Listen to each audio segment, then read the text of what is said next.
Tonight, the Untouchable. I didn't really know what was going on, but I knew that I didn't like it. Did you tell him to stop? No, Why not? because he was my teacher, and I didn't know that I could tell him to stop. For 20 years, this Sault Ste. Marie teacher sexually molested schoolgirls with impunity. The authorities closed their ears to rumors and complaints, and victims were threatened. The police officer told me that I had been spreading rumors about Mr. Deluca, and that because of this, I could go to court. Now, with the abuser finally behind bars, hard questions hang over a city. How could Ken Deluca prey on students for 2 decades and absolutely nothing be done about it? When John went, I knew right then that it was going to be buried. Victor Malarick and a disturbing story, turning a blind eye on a monster. The Fifth Estate, with Lyndon McIntyre, Trish Wood, Francine Pelletier, and tonight, Victor Malarick. Welcome to the Fifth Estate. When a serial sex abuser is finally caught, one of the first questions is always the same. How could he get away with it for so long? Ken Deluca got away with it for 20 years. He taught school in Sault Ste. Marie, and over again, young girls were subjected to his touches and assaults. But this behavior was no secret. Time after time, complaints were made. Officials were informed. The police were told that something unsavory was going on. And yet for 2 decades, Ken Deluca remained the untouchable, and no girl was safe. In the end, he was caught and stopped. But in Sault Ste. Marie, the questions are only beginning. Tonight, some of the answers.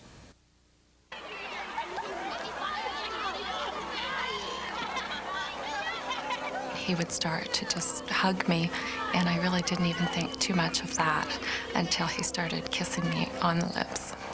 And when he'd talk to you, he'd whisper, and he'd come close to your ear, and he would talk in a flirtatious, perverted voice. He'd put his middle finger in the center of our palm, and he'd push on it, and he'd laugh, and we didn't know what it was. And then he'd tell us afterwards that it was that he wanted to have sex with us. They are talking about Ken Deluca, a popular, handsome teacher who taught hundreds of young girls during his 25-year career in the Sault Ste. Marie Catholic school system. Last April, he was sentenced to 40 months in jail after pleading guilty to 6 counts of sexual assault and 7 counts of indecent assault, involving 12 students and 1 adult. But getting him locked away was just the first step in seeking justice for the victims and for the city of Sault Ste. Marie. What we had in the Ken Deluca case was 20 years of molestation of children under the noses of several officials in this city. As shocking as the crimes are the allegations of a cover-up, and the editorial pages in Sault Ste. Marie reflect the outrage the community feels.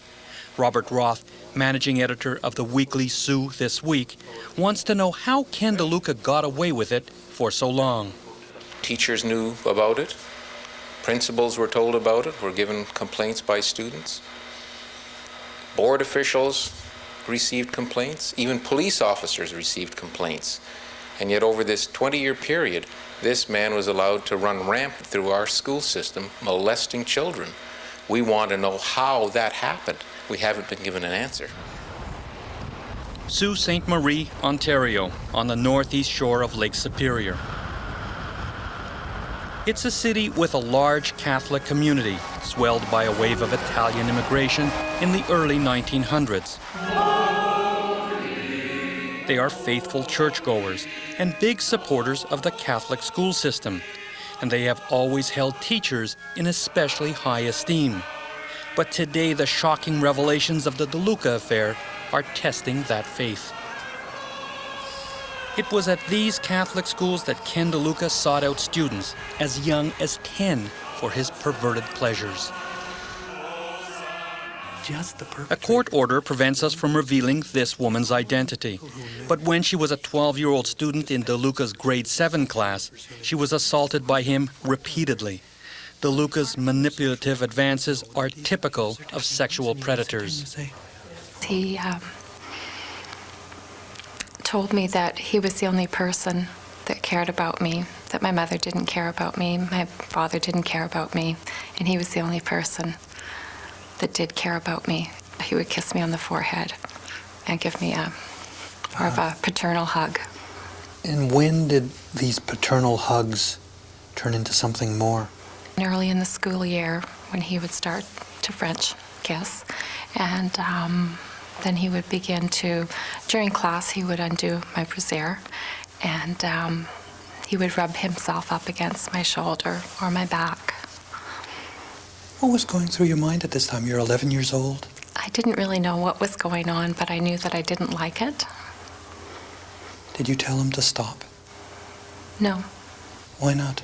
because he was my teacher, and I didn't know that I could tell him to stop. And he didn't stop. One of his most outrageous assaults came while a class was in session.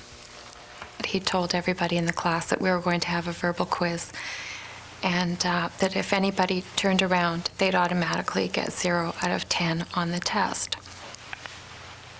Mr. Deluca brought his desk chair and put it beside my desk, and took his penis out from his pants, and he took my pencil from my hand, and while he was quizzing the students, he took my hand and put it on his penis.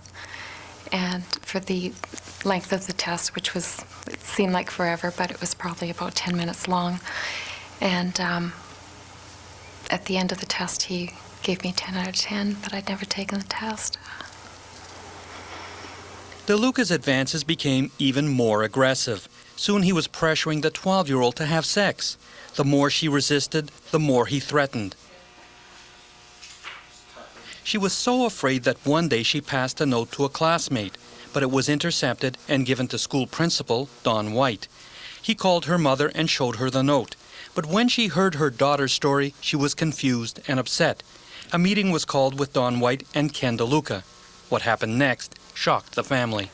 When we confronted him and Mr. White,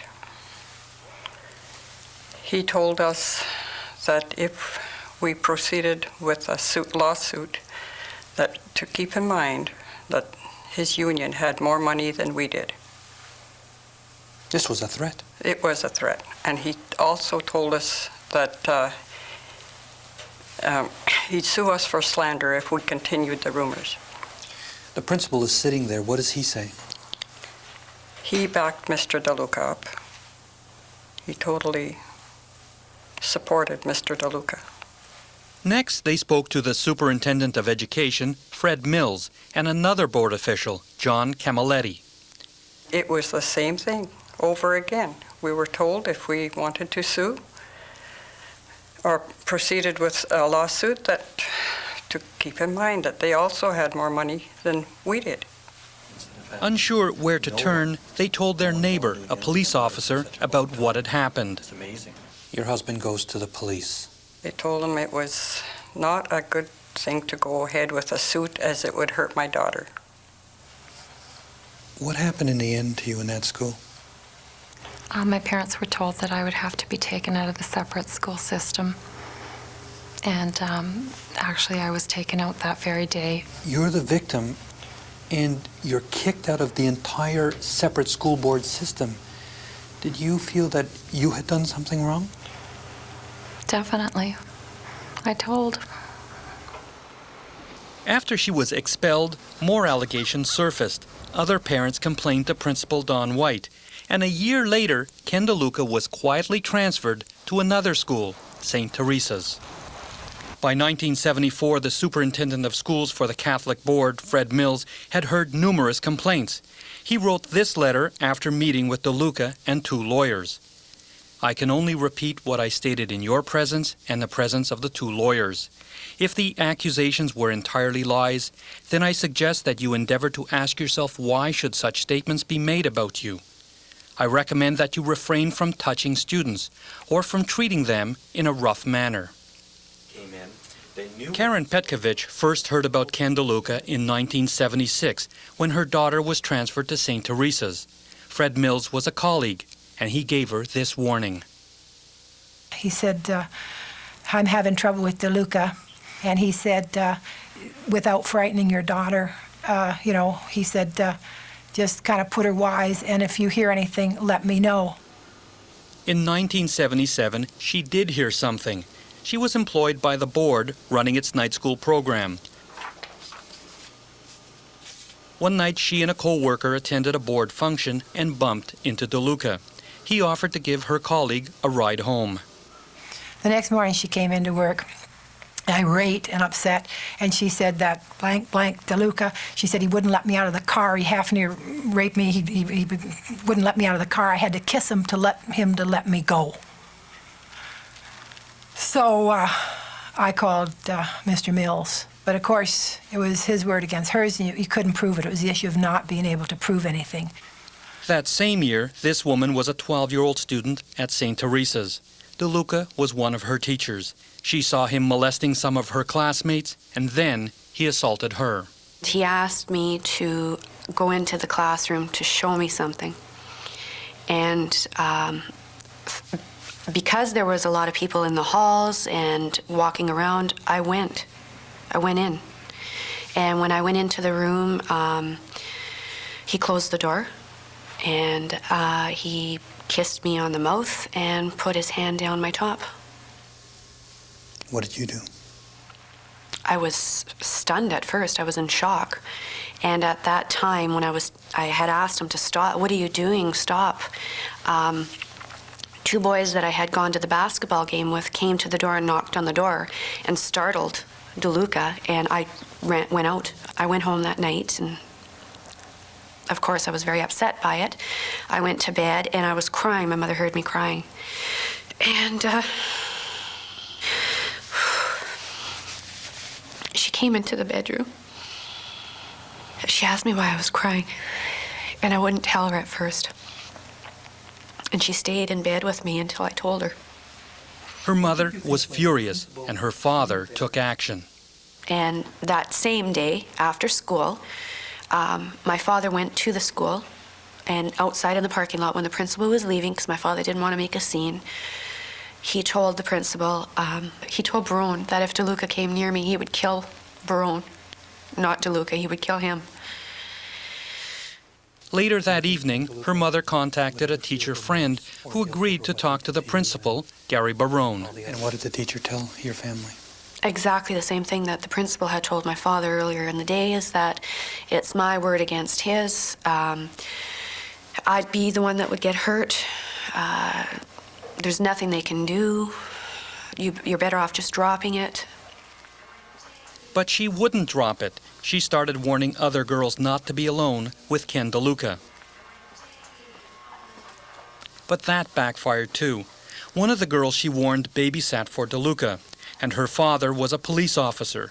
Shortly after that, she was pulled out of class for a meeting with Deluca and Barone, and was shocked to find the police officer there too, in full uniform.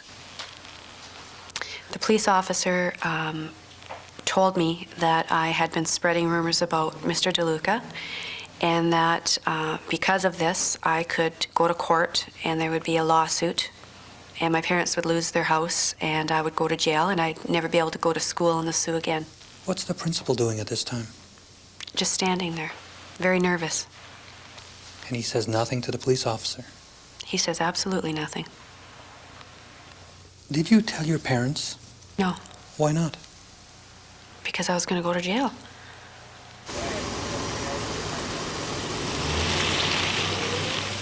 Bob Davies is the new chief of police. While he wasn't in charge when the police officer intimidated Deluca's victim, even today he won't condemn the officer's behavior. One victim told us that a police officer came to her school and told her that if she continued spreading rumors about Ken Deluca, that her family would lose their home.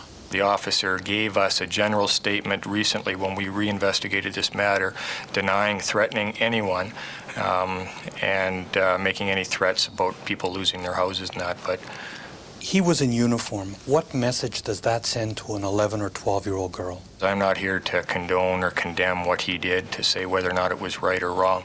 The bottom line is that there was nothing criminally wrong that the officer did for any action that we could take now. The so-called rumors that this girl was spreading was of such a serious nature that you would think that the police officer would investigate them. For what the rumors were going on around that time, we're talking 20-some years ago. I'm not trying to justify why there was no action. I would certainly hope that today red flags would go off. The police officer's unofficial visit to the school had the effect Ken Deluca had intended. Did Ken Deluca ever attack you again? Yes, he did. What happened? He took my hand and placed it on the outside of his pants, and he laughed. And what did that laugh tell you? It told me that he can do whatever he wants. I can complain to whoever I like and do whatever I want to do, but he's going to do exactly what he wants to do and get away with it. How do you react when that victim tells us that after the police officer leaves the school, Ken Deluca comes up to her, takes her hand, and puts it on his pants, and then laughed in her face? How do you react to that? Yeah, well, I feel for the victim. Obviously, what happened back over the course, not only in that year, but over the course of 20 years, it continued and went on, and it took far too long for the thing to be resolved. Throughout his career, Ken Deluca faced numerous accusations of sexual assault. And there's a paper trail that shows that many officials knew. So you would have thought that someone would have done something. After all, children were being assaulted. Yet not one teacher or official ever contacted the Children's Aid Society as required by law or the police. In 1982, Deluca was transferred to a fourth school, St. Veronica's, and 3 years later, a teacher there reported to the principal that she was told by students that Deluca was touching them where we don't want to be touched.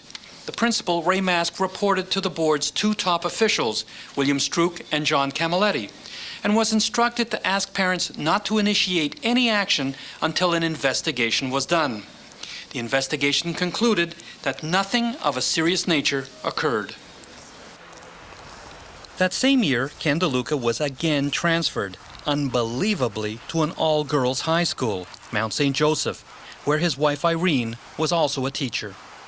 That's right. That's how they do that. When this woman was 14, she was a typical teenager, interested in boys, and at first flattered when the sweet-talking Ken Deluca set his sights on her.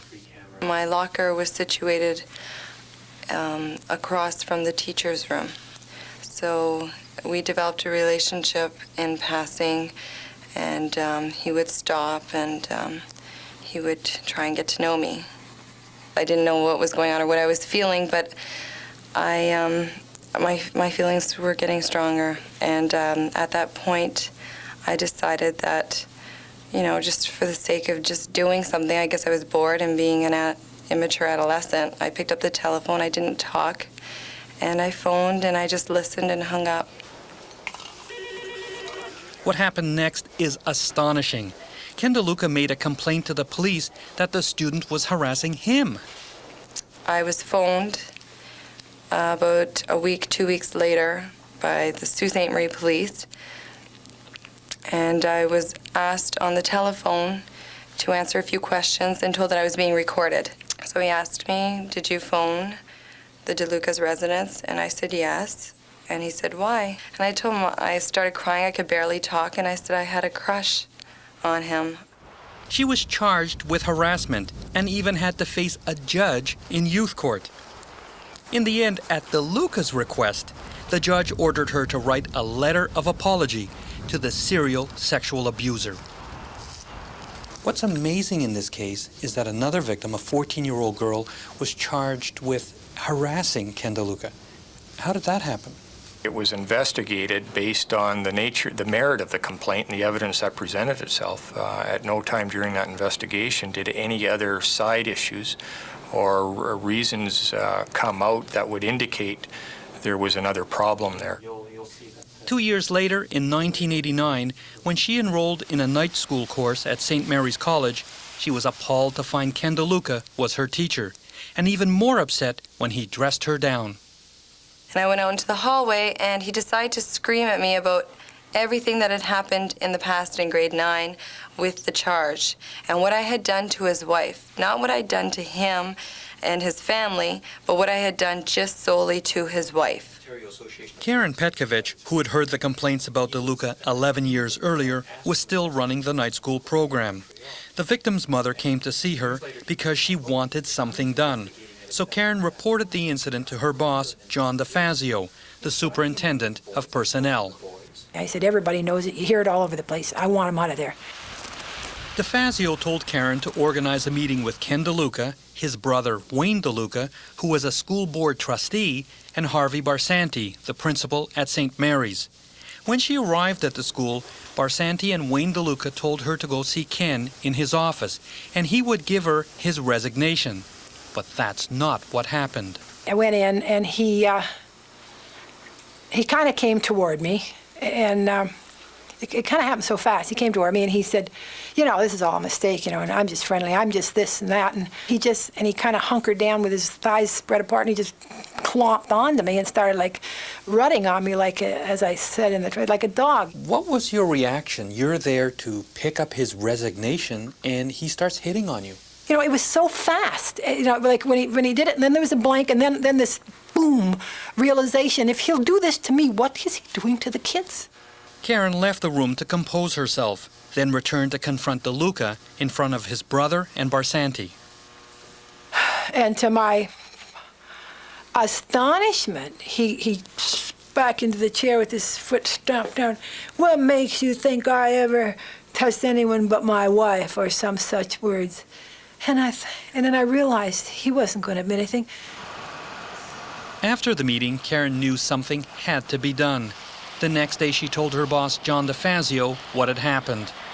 John said they were taking care of it. They were taking care of it. And then I said, I'm making a report of this for my record. And he said, he has a typical way. He said, And then that's when I knew. Nothing on paper.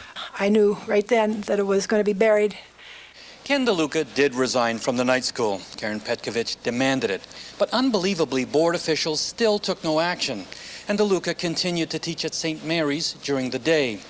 Petkovich wouldn't let up on her campaign to get board officials to do something. And when she realized that nothing was being done, she launched her own investigation, gathering evidence until she had enough to go to police. Finally, in 1993, 22 years after the first complaints about Deluca surfaced, a police investigation began. In the end, 40 charges were laid. A plea bargain whittled it down, and he pleaded guilty to only 14. It's important to note that 3 of the charges for which he was convicted occurred after Karen Petkovich made his assaults an open issue. Today, 14 victims have launched a civil suit against several school board officials. And in a counterattack, the board is suing Karen Petkovich for saying that they did nothing to stop the abuse. The Catholic School Board has refused to comment on the Deluca affair, saying the matter is before the courts. Bill McMurtry is the lawyer acting for the board's insurance company. Has this put the insurance company in a difficult position, defending a school board that in some way allowed a predator, a teacher, to sexually molest? That's a totally inappropriate question. I may be defending a school board that did everything reasonable under the circumstances and couldn't have prevented what happened from happening. There are a lot of parents who fear for their children, who want to know that their children are going to a school and that their children are safe in that school. You're talking about the past, that everyone wants to drag up everything that went wrong in the past. But if I'm a parent, I want to know who knew, who turned a blind eye. I want them out now. One can only assume that the people who are on the board now, who are aware of the... See, another thing we have to remember is there's far more public awareness now of this very issue. 20 years ago, it's not completely fair perhaps to judge somebody in terms of 97 as their conduct in 77 because you're But we're not talking only standard. about conduct in 77, we're talking about conduct in 87, we're talking about conduct in 1992. So it's not way back there in the past. It's recent when people in positions of authority should have known better. Well, I'm not going to comment whether or not, because again, that would be commenting on the evidence in this case, which I'm not about to do. No one has sued the police, but there are still many unanswered questions about police behavior. It appears that there's been a cover-up by the separate school board system for years, for decades, with the help of the police. The police were not involved in any cover-up or suppressing any evidence at all over the 20-some years that this was going on at any time. We talked to people about Ken Deluca. Here's a man who had power, he had influence, he had buddies even in the police force. Well, it appears back in the 70s that certainly was a perception then. In Sault Ste. Marie, people are demanding answers. More than 10,000 have signed a petition calling for a public inquiry, and the local media won't let the story die. You're really going after this whole issue in these editorials as well. I think the issue calls for that type of an explicit denunciation for the type of evil that's taken place around here. Robert Roth, the managing editor of Sioux This Week. How angry is the community? Well, the community's quite outraged. You don't get 10,000 names on a petition demanding a public inquiry if people are content. People are genuinely concerned that this could go on because we've had no explanation as to why it happened. Theoretically, it could happen again. What's your reaction when you hear that the whistleblower, Karen Pietkovich, is being sued? Well, this is the other outrage. They couldn't catch Ken Deluca in 20 years, but within a matter of months, they managed to lock on to one of his victims, the victim who played a major role in bringing him down, and they take her to court. Now, where are the priorities here? I feel that people within the board knew what was going on with Mr. Deluca, and I want the shame to be on them after 24 years, not on me. I want the shame to be where it belongs. An update on the education officials mentioned in our story. 2 of them are still in their old jobs. 3 have retired. 2 of them, former separate school board director John Camilletti and Ken Deluca's brother Wayne, who was a school trustee, have both become members of Sault Ste. Marie's City Council. And Gary Barone, the former principal who once received a parental death threat, has been charged with the sexual assault of an adult, his former secretary. Trial date has been set for September. The complainant has also launched a civil suit against Barone and 3 other men, claiming that repeated protests about Barone's activities were ignored.